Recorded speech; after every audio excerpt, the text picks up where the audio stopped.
আওয়ামী লীগের রাজনৈতিকভাবে নিপাত হয়েছে, নির্মূল হয়েছে, দাফন হয়ে গেছে দিল্লিতে। সাউথ ব্লক থেকে শুরু করে দিল্লির ক্ষমতার করিডর, সবার চোখ এখন ঢাকার চিনমৈত্রী আন্তর্জাতিক সম্মেলন কেন্দ্রের এই লাইভ সম্প্রচারের দিকে। কারণ ২৪ পরবর্তী নতুন বাংলাদেশের স্বরাষ্ট্রমন্ত্রী এবং বিএনপির অন্যতম হেভিওয়েট নেতা সালাউদ্দিন আহমেদের একটিমাত্র বিস্ফোরক বক্তব্য এই মুহূর্তে দক্ষিণ এশিয়ার ভূরাজনৈতিক দাবার বোর্ডে এমন এক চাল চেলে দিয়েছে, যার ধাক্কায় কাঁপন ধরেছে খোদ দিল্লির সাউথ ব্লকে। আজ জুলাই জাতীয় সম্মেলনে বিশেষ অতিথির মঞ্চে দাঁড়িয়ে সালাউদ্দিন আহমেদ প্রধানমন্ত্রী তারেক রহমানের সামনে যা বললেন তা কোনো সাধারণ রাজনৈতিক স্ট্যান্ডবাজি নয়, বরং এটি ছিল এক সুপরিকল্পিত এবং হাড় হিম করা স্ট্র্যাটেজিক পোল্টি।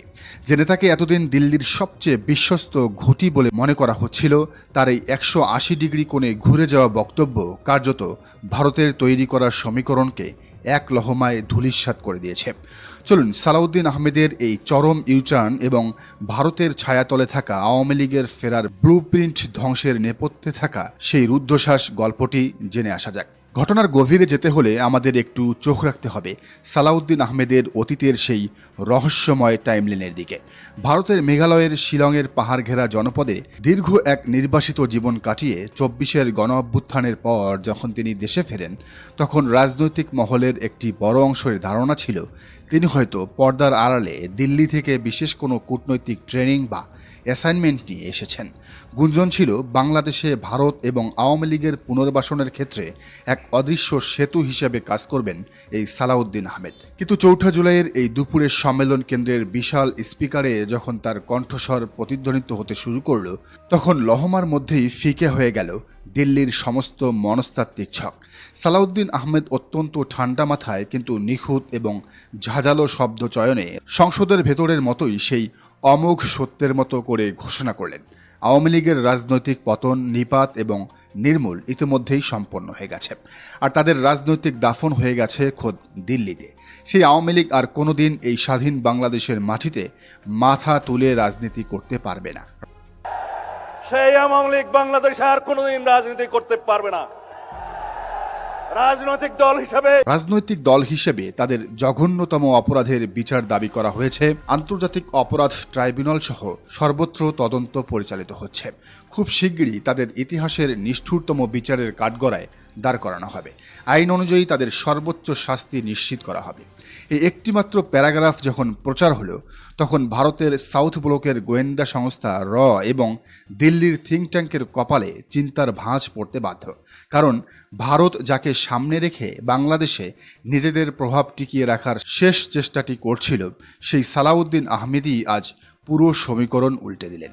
রাজনৈতিক বিশ্লেষকরা বলছেন, সালাউদ্দিন আহমেদের এই কড়া ভাষা আসলে কোনো বিচ্ছিন্ন ঘটনা নয়। এটি মূলত বর্তমান তারেক রহমান সরকারের সম্পূর্ণ ভারত বিরোধী এবং স্বাধীন বাংলাদেশ ফার্স্ট পররাষ্ট্রনীতির এক আনুষ্ঠানিক প্রতিফলন। বিশেষ করে সম্প্রতি প্রধানমন্ত্রীর বেইজিং সফরের পর ঢাকা ও দিল্লির মধ্যকার কূটনৈতিক ফাটল এখন আর পর্দার আড়ালের বিষয় নয়, তা এখন প্রকাশ্য রাজপথে দা কুমড়ো সম্পর্কে রূপ নিয়েছে। ভাবুন একবার, যে মোংলা বন্দরের বিশেষ অর্থনৈতিক অঞ্চলটি ২০১৫ সাল থেকে ভারতের জন্য একচেটিয়া সংরক্ষিত ছিল, সেই অঞ্চল থেকে ভারতকে সরাসরি মাইনাস করে এখন পাকাপাকিভাবে তা তুলে দেওয়া হয়েছে চীনের হাতে।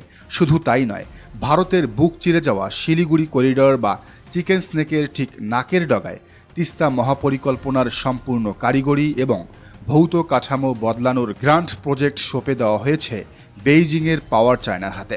আর এর সাথে যুক্ত হয়েছে ভারতের তথাকথিত অ্যাক্ট ইস্ট পলিসির কফিনে শেষ পেরেক, চীন, মায়ানমার, বাংলাদেশ অর্থনৈতিক করিডর। ভারতের পররাষ্ট্র মন্ত্রণালয়ের মুখপাত্র রণধীর জয়সওয়াল ইতিমধ্যেই অফিসিয়াল ব্রিফিংয়ে উদ্বেগের সুরে বলেছেন, তারা বাংলাদেশের এই সমস্ত কৌশলগত পদক্ষেপের উপর অত্যন্ত তীক্ষ্ণ নজর রাখছেন। আর ঠিক এই তীব্র আন্তর্জাতিক মনস্তাত্ত্বিক যুদ্ধের মোড়েই স্বরাষ্ট্রমন্ত্রী সালাউদ্দিন আহমেদের এই বিস্ফোরক হুঙ্কার দিল্লির জন্য ছিল এক আক্ষরিক অর্থেই মাস্টার স্ট্রোক।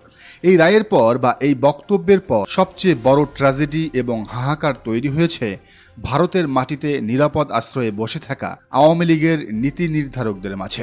লীগ নেতারা গত কয়েক মাস ধরে দিল্লির সবুজ সংকেত পাওয়ার ভুয়া হাইপ তুলে সামাজিক যোগাযোগ মাধ্যমে বড় গলায় দাবি করছিল তারা খুব শীঘ্রই বাংলাদেশে ফিরবে এবং তাদের পুনর্বাসনের পথ তৈরি হচ্ছে।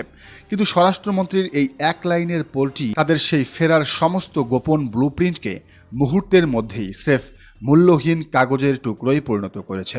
ভেতরের খবর হলো, এই বক্তব্যের পর লীগের ভেতরে এক চরম আতঙ্ক, ক্ষোভ আর পারস্পরিক অবিশ্বাস দাউ দাউ করে চলছে। অবশ্য মুদ্রার অপর পিঠও আছে।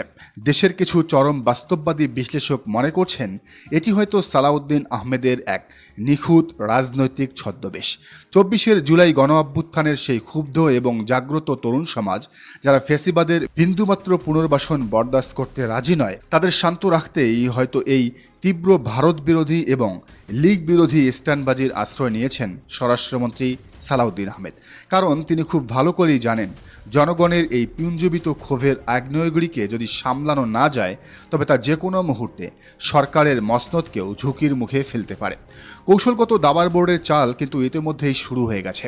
সালাউদ্দিন আহমেদ মাইকে দাঁড়িয়ে কোনো মিসাইল ছোড়েননি, কোনো সামরিক মহড়াও দেখাননি। কেবল একটি সম্মেলনে দাঁড়িয়ে ভারতের বুকে আশ্রয় নেওয়া শক্তির রাজনৈতিক দাফন সম্পন্ন করার ঘোষণা দিয়ে এক চরম মনস্তাত্ত্বিক ট্রমা তৈরি করেছেন দিল্লির নীতি নির্ধারকদের মগজে।